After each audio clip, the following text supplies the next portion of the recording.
Have you ever had this experience? Your paycheck hits your account, and before you can even smile, it's gone. Mortgage, car loans, credit card bills, they don't knock, they invade. And that dream of a Bali getaway or an early retirement? It's not just postponed, it's waving goodbye. But here's the truth. Stop blaming yourself for not earning enough. You don't have a money problem, you have an awareness problem. The missing link isn't budgeting or saving, it's waking up your financial awareness. In the next 7 minutes, I'll walk you through a financial awakening system, a step-by-step roadmap that takes you from survival to freedom. No matter your income, you can start today and make money work for you, not the other way around. Think about it. Some people earn $5,000 a month and live like mini aristocrats, while others pull in $50,000 and still live paycheck to paycheck. What separates them isn't income, it's insight. It's the difference between drifting through money and directing it. People without financial awareness are like hamsters on a wheel, running faster and faster, but never moving forward. Their entire life is reaction, not creation. They don't spend money. Money spends them. But the moment you wake up, everything shifts. You start asking, where does my money come from? Where does it go? And how can it start earning while I sleep?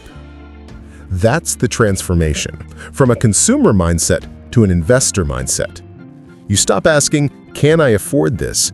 And start asking, will this make me wealthier? In money, time, or freedom?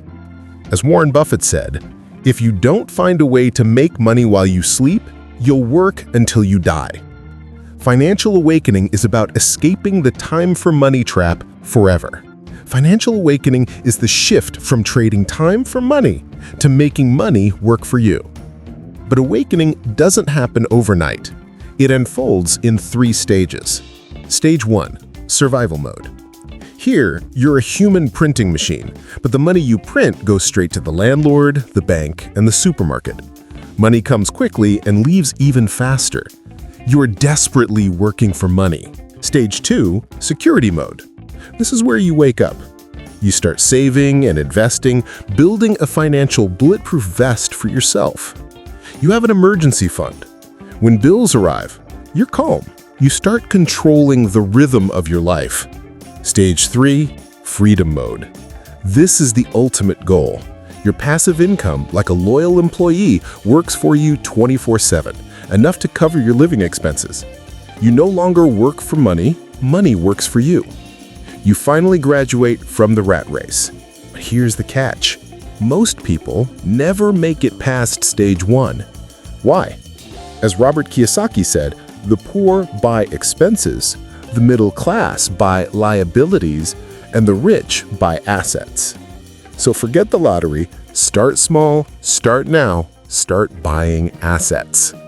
So how do you start this awakening? Don't worry, here is your newbie upgrade guide, 6 deliberate steps. Step 1, track your cash flow, because what you can't measure, you can't control. This is the most basic yet most crucial step. You must know where your money comes from and where it goes. If you earn $10,000 and spend $7,000, congratulations!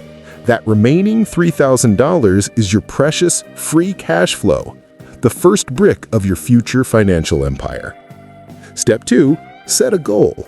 Not, I want to be rich, but I'll save $10,000 in 3 years. Stop saying vague things like, I want to be rich. Make your goal specific and visual. For example, I will save $10,000 in 3 years to take my parents on a European trip. Write it down, put it by your bed, and let it motivate you daily. Step 3, budget smart, 50-30-20 rule. Simple, powerful, unbreakable. I recommend the classic 50-30-20 rule. 50% for necessities, 30% for enjoyment, and the remaining 20% non-negotiably for savings and investment. Also, make sure to build a 3 to 6 month emergency fund. This money isn't for getting rich, it's the foundation that gives you the confidence to say no and the composure to stay steady during unexpected crises. Step 4, make trade-offs. Every dollar is a choice between now and later. Every dollar you spend is a vote for the life you want. That new phone is tempting, but a course that leads to a promotion and a raise might be worth more. Constantly ask yourself, is this purchase pushing me toward my goal or pulling me away? Remember, maturity isn't doing more of what you want. It's knowing what not to do. Step 5. Big purchases? Handle them like weapons. They can protect you or destroy you. Big items like houses and cars can be assets if handled well, but they can also be liabilities that cripple your next decade. For instance, if you earn $50,000 annually and your monthly expenditure is $2,000, a combined car and mortgage payment that takes up only 13% of your income is safe. But if this ratio exceeds 40%, you are basically paying for today's impulse with tomorrow's freedom. Step 6. Keep learning. Knowledge is the only asset that never depreciates. Financial planning is not a one-and-done deal. Marriage, having children, job changes, every life stage requires re-evaluation. Be proactive about learning investment, tax, and insurance knowledge. You will realize that the knowledge in your head is the only asset in the world that never depreciates and is the most stable. In the end, financial awakening isn't about wealth. It's about reclaiming control over your time, your choices, your life. You stop being a victim of your bills and become the architect of your destiny. As Morgan Housel said, the value of money is not in what it buys, but in the freedom it gives. So imagine yourself 10 years from now, no longer anxious about next month's bills, but calm, confident, sunlit, living life on your own terms. That journey begins with one small awakening today.